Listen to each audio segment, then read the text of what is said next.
अस्सलामुअलैकुम। सालों के संघर्ष के बाद 22 जनवरी को श्री राम की अयोध्या में प्राण प्रतिष्ठा हो रही है।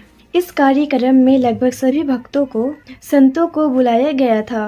राजनीतिक पार्टियों को और श्री राम के भक्तों को बुलाया गया था।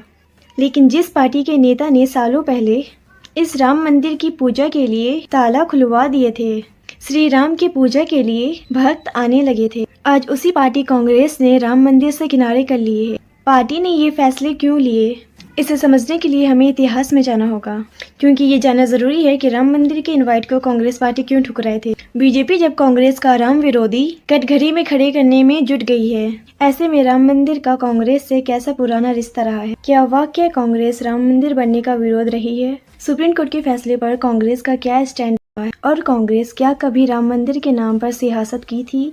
क्या वोट मांगे थे? सारे सवाल का एक ही जवाब है, मैं कहूँगी हाँ। राम मंदिर से जुड़े आंदोलन को लेकर बड़ी घटनाएं कांग्रेस राज्य में ही हुए थे। जब राम मंदिर की भूमि को लेकर लड़ाई जारी थी, कानूनी लड़ाई का ताकत पूर्व प्रधानमंत्री राजीव गांधी के कार्यक्रम में मिले। फरवरी 1986 में स्थानीय अदालत विरोध की स्थान से मूर्तियां न हटाना और पूजा जारी रखने का आदेश दे दिए। ये हिंदू के लिए बड़ी सफलता थी।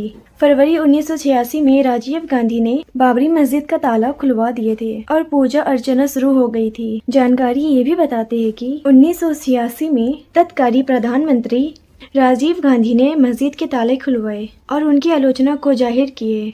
वो बात अलग है कि कांग्रेस कहती ये रही है कि राजीव गांधी को ये भनक नहीं थी। इसके 3 साल बाद बीजेपी रोकने के लिए राजीव गांधी सरकार ने बीएचपी यानी विश्व हिंदू परिषद अयोध्या में संन्यास करने का आदेश दे दिए थे। इतना ही नहीं, 1991 में अपनी घोषणा में राम मंदिर बनवाने का वादा किए थे, वो भी बिना बाबरी मस्जिद ढहाए। उसके बाद बीजेपी के तमाम संगठनों ने बाबरी मस्जिद के गुम्बद को शहीद कर दिए थे। कांग्रेस 1981 में केंद्र की सत्ता में वापस आई, लेकिन चुनाव प्रचार दौरान में तमिलनाडु में राजीव गांधी की हत्या कर दी गई। उसके बाद पीवी नरसिम्हा राव देश के प्रधानमंत्री बने। उसके बाद 1 साल बाद 1992 को अयोध्या में विवादित ढांचा डाल दिए। उसकी जगह उसी दिन शाम को अस्थायी मंदिर बनाकर पूजा अर्चना शुरू कर दी गई। नरसिम्हा सरकार राज्य के सरकार सहित अन्य राज्यों में जहां बीजेपी की सरकार थी वहां बर्खास्त कर दी गई। जहां 1993 में जहां नरसिम्हा राव केंद्र सरकार ने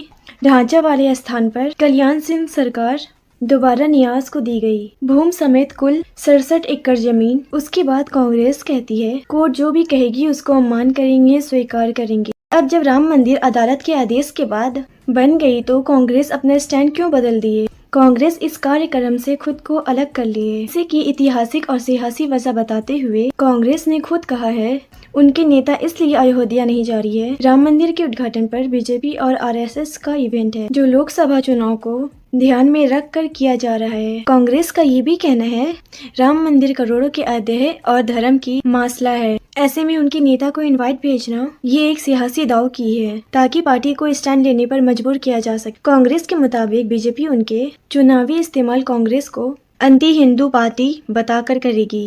कुछ साल पहले सोनिया गांधी जी खुद बीजेपी ने लोगों को ये भरोसा दिला दिए कि कांग्रेस पार्टी एक मुस्लिम पार्टी है।